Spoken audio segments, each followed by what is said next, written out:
Hey YouTube, this is Cayem Interviews. I'm your host, Tim Cayem, and today we are going to be discussing the top 10 most underrated drummers in this scene. Now, I say scene because I guess I'm not necessarily pinpointing metalcore or deathcore or pop punk or anything like that. I'm kind of just talking about all the drummers in the, I guess, Warped Tour scene. There's a lot of untapped talent that a lot of you all don't necessarily have your radar attached to, and I kind of want to discuss these drummers that deserve a way bigger platform than what they're getting, or maybe they're with a band that hasn't quite taken off yet and they're an amazing drummer. So without further ado, let's get started. Number one for me is a man named Spencer York from Movements. Now, Movements is a pretty big band. I mean, they're definitely gaining notoriety and climbing to the top of this alternative scene.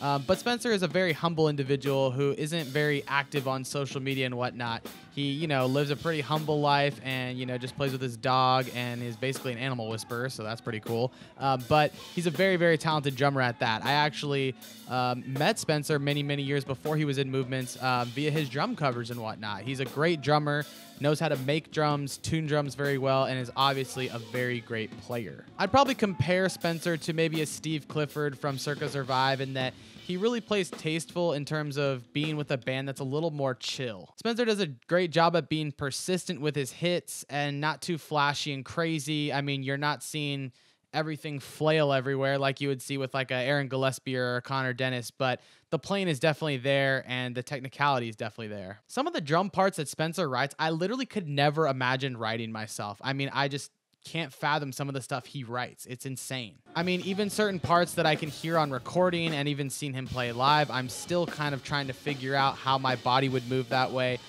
He's just very coordinated, and you can definitely tell that he's a very experienced drummer given the stuff that he writes and the arrangements he writes for the band. I'd say that Movements is definitely a more chill band than Circa Survive. There's a lot less upbeat music than Circa Survive, and, Circa Survive obviously has a deeper discography, but I think it's definitely credit to Spencer that he can find a way to emphasize the slow and meaningful parts of Movements music and still find a way to just get you listening to the drums throughout all of their songs. I guess what I would say is he really makes his parts count, and that's, I think, the strong suit for Spencer, and I think a huge reason of why I have him on this list. Number two on my list is a drummer that made actually my top 10 list of best metalcore drummers, and I have to bring him up again because he is still very underrated, and his name is Cody Ash from the band Siler. This dude has chops, chops, chops. I mean, he does not quit, and he very much gets a go-ahead to write cool, interesting parts, given that Siler has a lot of hip-hop, or I guess you could say Linkin Park style emphasis,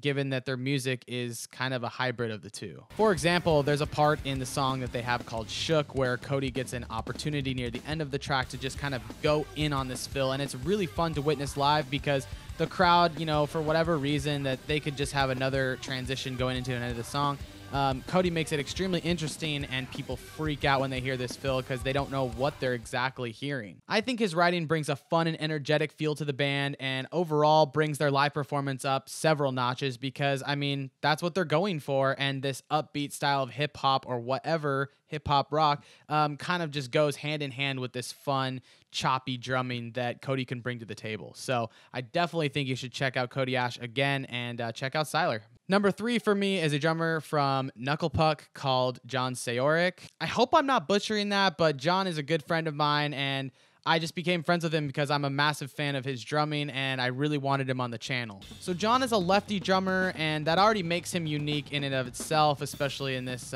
scene, but I think it's also interesting to note that John is a pretty huge geek when it comes to drums. I mean, I've talked drums with this guy, and he knows a hell of a lot more than I do, but he's definitely a fan of drumming and super into the craft. Much like Spencer from Movements, John is definitely one of those people that writes well for his band and definitely keeps songs interesting and moving forward even when things can get slow. I believe John and Spencer are kind of two peas in the same pod in that they're both very good at what they do and very into drumming and have a lot more experience on their belt than other younger drummers in this genre. I definitely think that drummers like John and Spencer pay extra close attention in the studio when they're writing their arrangements, and it just shows their kind of maturity and respect for the art of drumming. John's very good at writing dynamic parts for when things slow down in Knucklepuck and letting the part breathe, while also picking things up and writing a cool fill to kind of exaggerate like a more fun part of a Knucklepuck song. To me, John is a perfect blend of good busy that I guess was described as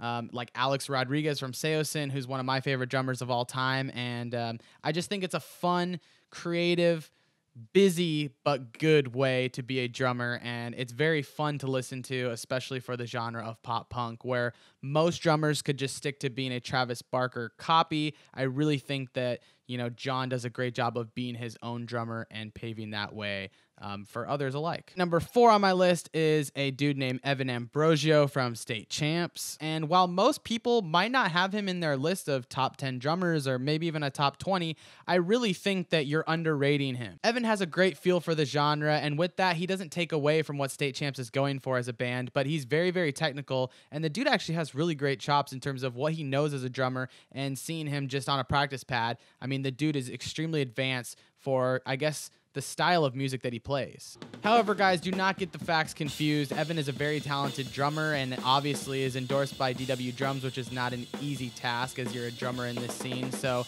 there are very few of them, and I think that Evan really shows his talent in drummers' eyes across the board in this scene. So guys, if you're a drummer and you're not necessarily sure that Evan's on your list, really go take a deeper dive at what he knows and how he plays, and I guess kind of supplements the sound of State Champs in a live setting. Personally, I'd love to see the dude get into a side project or something like that, because I don't think that anyone can truly shine in like a kind of radio pop punk outfit like State Champs, but I think that he does a great job at supplementing what they're going for, and he is a solid drummer on my list. Number 5 on my list is a drummer that probably a lot of people have on their radar in terms of a drummer that has a lot of respect, and that's Craig Reynolds from Straight from the Path. If any of you have watched Craig Reynolds' drum cams, you obviously know the dude is very technical and very well-versed around a kit, and kind of almost like has a prog influence to what he plays with Straight from the Path. He hits hard, has great timing, and honestly writes some of the most creative fills, I think, in the genre. And as a lot of people that tour with Straight from the Path aren't necessarily amazing drummers, I think he really holds his own and makes them kind of a notch better than what most can expect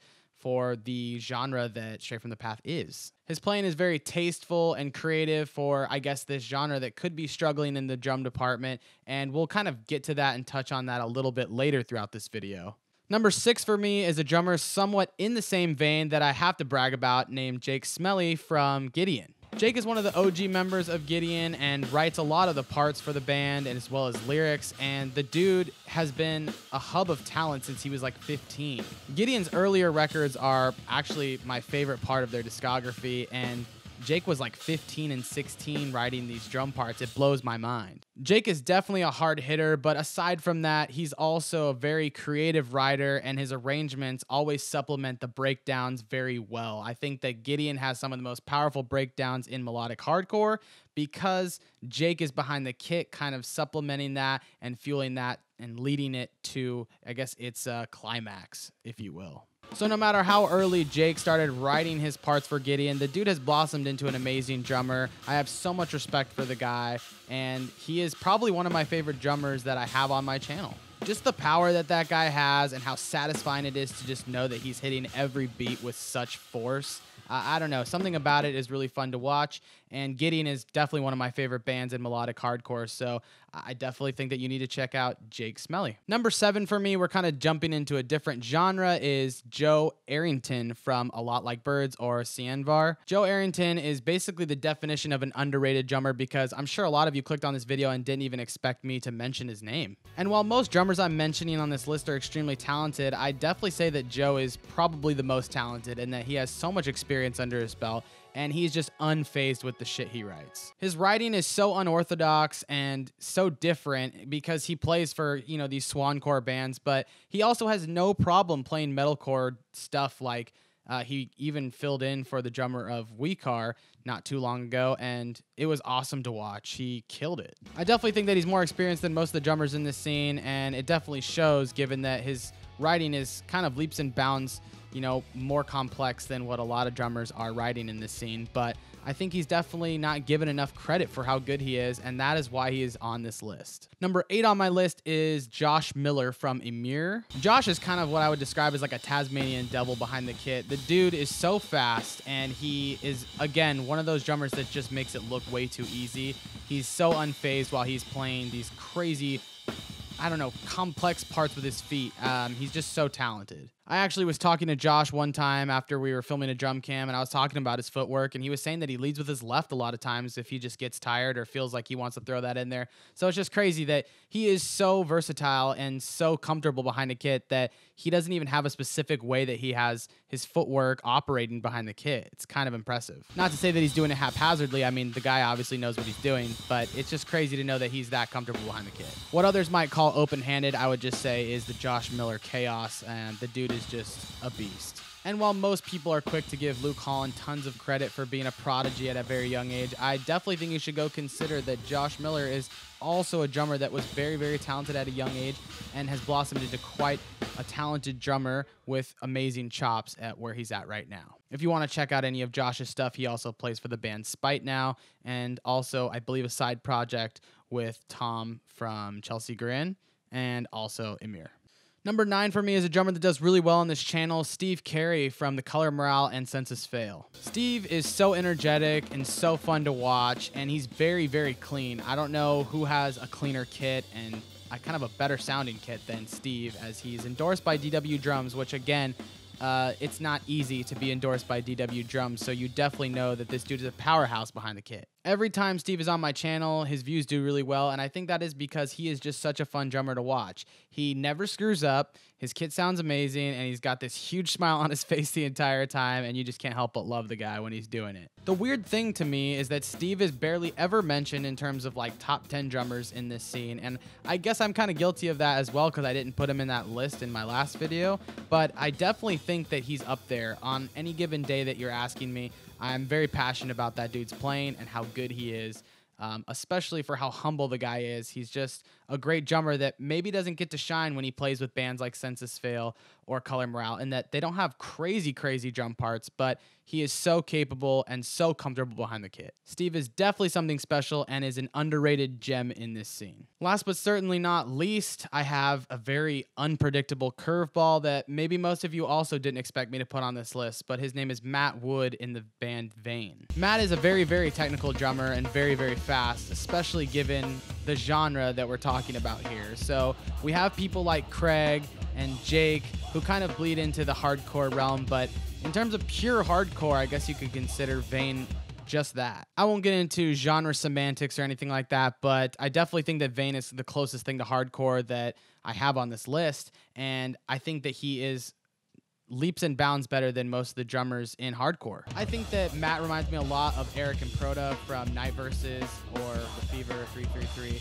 And obviously Eric and Proda is not underrated by any means. The dude is very rated, but I think that Matt is very close to that level of playing and gets close to no credit for it. I think a huge reason why Vane is becoming one of the most hyped bands right now is because of Matt's drumming, actually. I mean, if you think about it, there are plenty of other hardcore adjacent bands like Vane, but what sets one over the other? For some bands, it's the vocalist like Knocked Loose, but then in other bands like Vane, I really feel like the instrumentation kind of puts them leaps and bounds ahead of other hardcore bands. The band is super well-rounded as a whole, but I really think Matt brings them up that other level that they really need, and honestly, the dude's playing is insane. I really think you guys should check it out. So why is Matt Wood not a household name? I'm not sure. Why is every dude named Matt a freaking insane drummer?